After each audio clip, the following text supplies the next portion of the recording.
காவல்துறையினர் மீது நடவடிக்கை எடுக்க சிபிஐ விசாரணை கோரி பாட்டாளி மக்கள் கட்சியின் மாவட்ட செயலாளர் சின்னதுரை மற்றும் கட்சியின் நிர்வாகிகள் மாவட்ட காவல் கண்காணிப்பாளர் ஆல்பர்ட் ஜானிடம் கோரிக்கை மனு கொடுத்த நிகழ்வு பரபரப்பை ஏற்படுத்தியுள்ளது.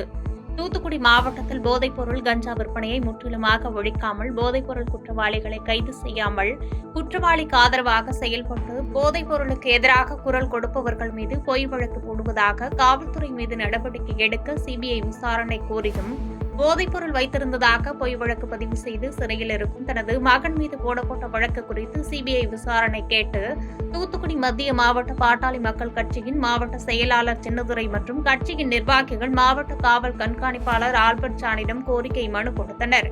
கருணாநிதி ஸ்டாலின் ஆட்சியில் அவல நிலை.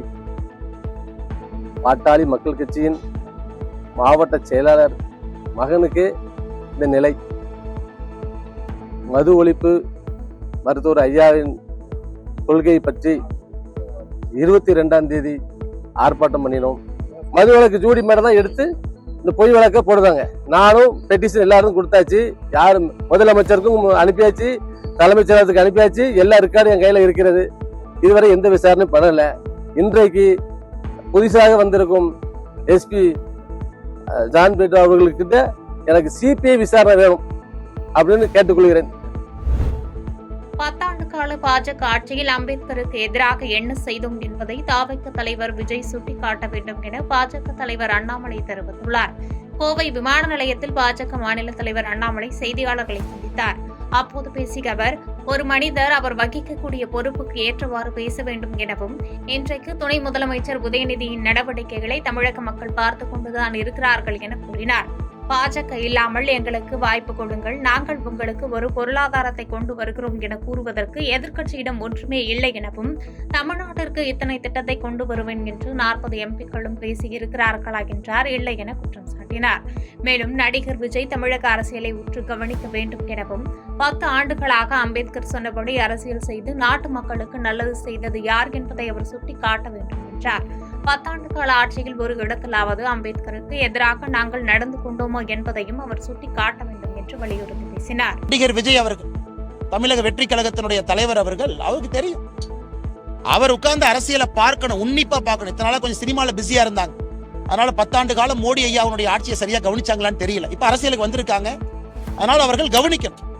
10 ஆண்டு காலமாக அம்பேத்கர் ஐயா சொன்னபடி அரசியல் செய்து நாட்டு மக்களுக்கு நல்லது செய்வது யார்? அவங்க பின் பாயிண்ட் பண்ணட்டும். இந்த இடத்துல பிஜேபி அம்பேத்கர் ஐயா கொள்கைக்கு விரோதமா போச்சு சொல்லட்டும், பாயிண்ட் சொல்லணும், பாயிண்ட் சொல்லணும். 10 ஆண்டு காலம் பிஜேபியினுடைய ஆட்சி, மோடி ஐயா ஆட்சி. 11 ஆண்டு காலம், 13 ஆண்டு காலம் குஜராத்ல மோடி ஐயாவுடைய ஆட்சி. ஒரு இடத்துல அம்பேத்கர் ஐயாவுக்கு எதிராக நாங்கள் நடந்து கொண்டோம் அப்படின்னு ஒரு கட்சி வாய்க்கிலேயே உதயநிதி ட்வீட் போடுறார். அந்த ட்வீட்ல ஒரு லைன் போடலாமே, இது அம்பேத்கர் ஐயாவுக்கு எதிரானது. அம்பேத்கர் ஐயா கொண்டு வந்த அரசியலமைப்பு சட்டத்துல ஒரே நாடு ஒரே தேர்தல் இருக்கு.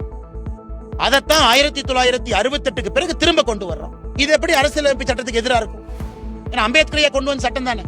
51, 52 ஒரே நாடு ஒரே தேர்தல்னா, 57 ஒரே நாடு ஒரே தேர்தல், 62 ஒரே நாடு ஒரே தேர்தல், 67 ஒரே நாடு ஒரே தேர்தல். எப்படி அம்பேத்கர் ஐயாவுக்கு எதிராக பாரதிய ஜனதா கட்சி செயல்படும்? அதனால சில படித்த அரசியல்வாதிகள் கேட்டா 5 முறை எம்பி 7 முறை எம்பின்னு பாராளுமன்றத்தில் பேசுறாங்க.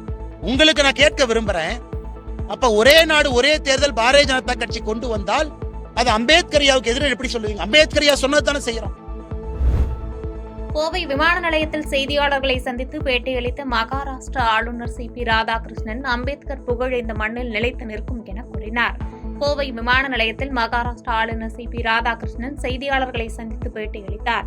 அப்போது பேசிய அவர், அம்பேத்கர் பாரத தேசத்தில் மகாத்மா காந்தியடிகளுக்கு பிறகு, நேதாஜி சுபாஷ் சந்திரபோஸுக்கு பிறகு மிகப்பெரியதாக போற்றக்கூடிய ஒரு தலைவர் எனவும், அம்பேத்கர் புகழ் இந்த மண்ணில் நிலைத்து நிற்கும் என்றும் கூறினார். மேலும் பேசிய அவர், ஒரே நாடு ஒரே தேர்தல் திட்டத்தால் மாநிலங்களின் உரிமைகள் பறிபோகிறது என்றால் 1971 கலைஞர் எதற்காக நாடாளுமன்ற தேர்தலுடன் தேர்தல் நடத்தினார் என்று கேள்வி எழுப்பி விமர்சித்து பேசினார்.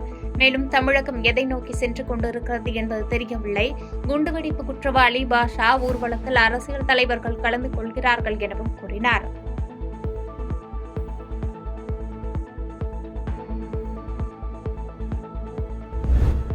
மற்றொரு மத்தூர் அருகே பங்காளிகளிடையே நில தகராறு காரணமாக தன்னை கொலை செய்ய முயற்சிப்பதாக பைனான்சியர் குற்றம் சாட்டியுள்ள சம்பவம் பரபரப்பை ஏற்படுத்தியுள்ளது.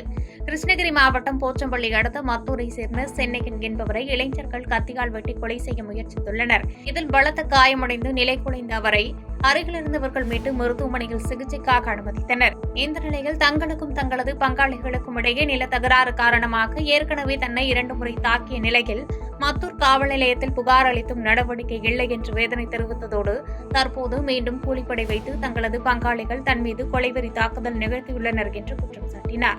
மேலும் சம்பந்தப்பட்ட நபர்கள் மீது நடவடிக்கை எடுக்க கோரிக்கை வைத்துள்ளார்.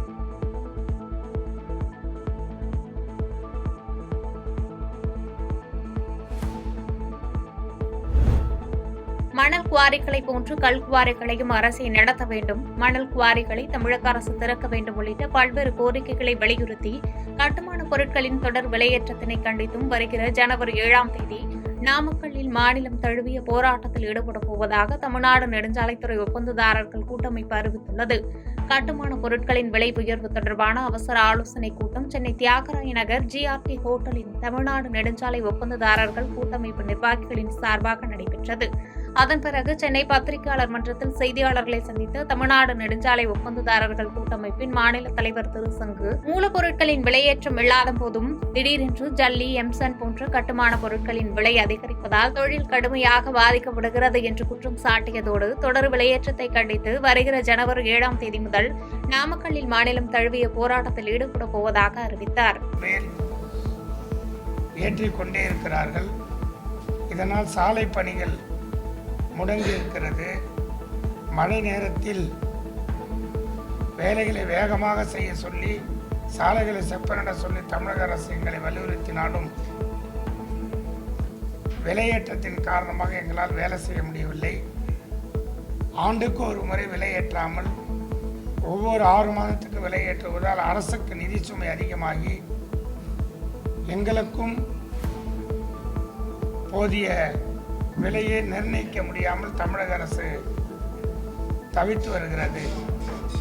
இந்த நிலையை உருவாக்குகின்ற எந்த கல்குவாரியும் கூட்டு பேசாமல் கனிம வளத்துறையால் எங்களுக்கு மிகப்பெரிய பாதிப்பை ஏற்படுகிறது. நாங்கள் மட்டுமல்ல, பொதுமக்கள் வீடு கட்டுபவர்களும் மிக சிரமத்திற்கு உள்ளாகி இருக்கிறார்கள். ஆளுநர் மாளிகையை முற்றுகையிட முயன்ற தமிழக காங்கிரஸ் கமிட்டி தலைவர் செல்வ பெருந்தகை உள்ளிட்ட காங்கிரஸ் கட்சி நிர்வாகிகள் கைது செய்யப்பட்டனர். சென்னை சைதாப்பேட்டை பனகல் மாளிகை அருகே தமிழக காங்கிரஸ் கமிட்டி தலைவர் செல்வ பெருந்தகை தலைமையில் ஆளுநர் மாளிகை முற்றுகையிடும் போராட்டம் நடைபெற்றது. இதில் அமெரிக்க நீதிமன்றத்தில் குற்றம் சாட்டப்பட்டுள்ள அதானியின் ஊழல் மோசடிகள் குறித்தும் மணிப்பூர் கலவரத்தில் பாதிக்கப்பட்ட மக்களை கடந்த 1.5 ஆண்டுகளாக பிரதமர் நேரில் சென்று சந்திக்காததை கண்டித்தும் தமிழக காங்கிரஸ் கமிட்டி தலைவர் செல்வ பெருந்தகை தலைமையில் போராட்டம் நடைபெற்றது. இதனைத் தொடர்ந்து ஆளுநர் மாளிகையை முற்றுகையிட முயன்ற தமிழக காங்கிரஸ் கமிட்டி தலைவர் செல்வ பெருந்தகை உள்ளிட்ட கட்சி நிர்வாகிகளை காவல்துறையினர் கைது செய்து வாகனத்தில் ஏற்றி அருகே உள்ள தனியார் மண்டபத்தில் தங்க வைத்தனர். பின்பு செய்தியாளர்களை சந்தித்த செல்வ பெருந்தகை, உலக நாடுகளுக்கு சுற்றுலா செல்லும் பிரதமர் மோடி ஏன் மணிப்பூர் செல்லாமல் இருக்கிறார் எனவும், அதானி மீது அந்நிய நாடுகள் நடவடிக்கை எடுக்கும் போது இந்தியா மட்டும் ஏன் நடவடிக்கை எடுக்க மறுக்கிறது எனவும் தெரிவித்த அவர், அம்பேத்கர் பிறந்தநாள் மற்றும் நினைவு நாளில் உருவப்படத்திற்கு மலர் தூவி மரியாதை செலுத்துவார்கள், ஆனால் மாநிலங்களவையில் அம்பேத்கரை பற்றி பேசினால் பாஜகவிற்கு பிடிக்கவில்லை என்று குற்றம் சாட்டினார். இதற்கெல்லாம் ஒரு விசாரணை செய்து நடவடிக்கை எடுக்க வேண்டும் என்று ஒன்றிய அரசை கண்டித்து இந்த மாபெரும் ஆர்ப்பாட்டத்தை நடத்தி இருக்கிறோம். இப்பொழுது நாங்கள் எல்லாம் ஆளுநர் மாளிகை நோக்கி முற்றுகை போராட்டத்தில் ஈடுபட போகிறோம். நன்றி.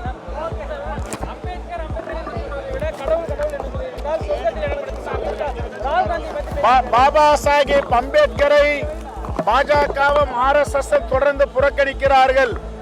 அந்த அடிப்படையில் தான் உள்துறை அமைச்சர் மாநிலங்களவையில் அம்பேத்கர் அம்பேத்கர் என்று ஏன் சொல்லுகிறீர்கள்? எவ்வளவு பெரிய அகம்பாவம் இது!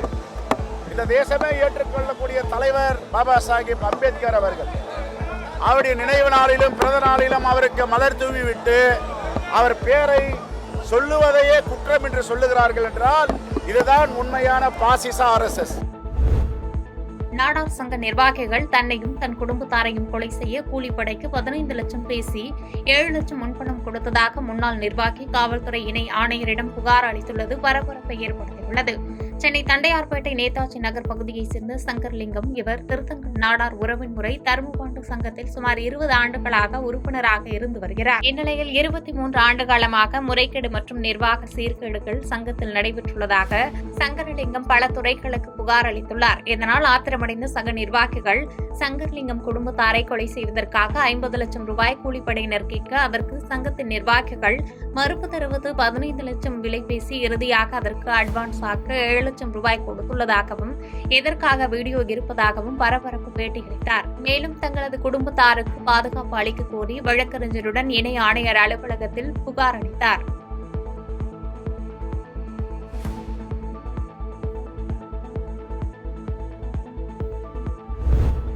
காட்டாங்குளத்தூர் வட்டார வளர்ச்சி அலுவலகத்தில் திமுக பெண் கவுன்சிலர் திடீர் தர்ணாவில் ஈடுபட்டதால் சலசலப்பு ஏற்பட்டது. செங்கல்பட்டு மாவட்டம் காட்டாங்குளத்தூர் வட்டார வளர்ச்சி அலுவலகத்தில் நேற்று ஒன்றிய பெருங்குழு தலைவர் உதயா தலைமையில் ஒன்றிய கவுன்சிலர்கள் கூட்டம் நடந்தது. அப்போது திம்மாவரம் ஊராட்சி திமுக கவுன்சிலர் அருள்தேவி கூட்டத்தை புறக்கணித்து வட்டார வளர்ச்சி அலுவலக வன நுழைவு பகுதியில் தரையில் அமர்ந்து தர்ணாவில் ஈடுபட்டார்.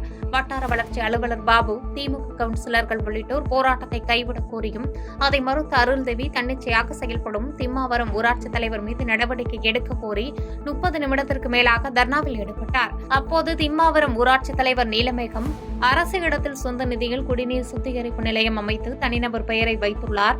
இதை தடுக்க கோரி காட்டாங்குளத்தூர் வட்டார வளர்ச்சி அலுவலர்களிடம் மனு அளித்தும் நடவடிக்கை எடுக்கவில்லை. அதிகாரிகள் விசாரணை நடத்தி நடவடிக்கை எடுக்க வேண்டும் என்று வலியுறுத்தினார். மேலும் அதிகாரிகள் நடவடிக்கை எடுப்பதாக கூறியதை அடுத்து அருள்தேவி போராட்டத்தை கைவிட்டார்.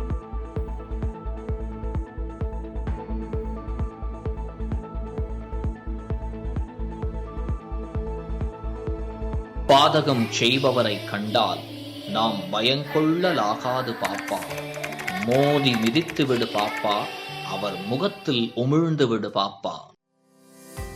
அண்மை செய்திகளை உடனுக்குடன் தெரிந்து கொள்ள இணைந்திருங்கள் இயம்நாடு தொலைக்காட்சியுடன்.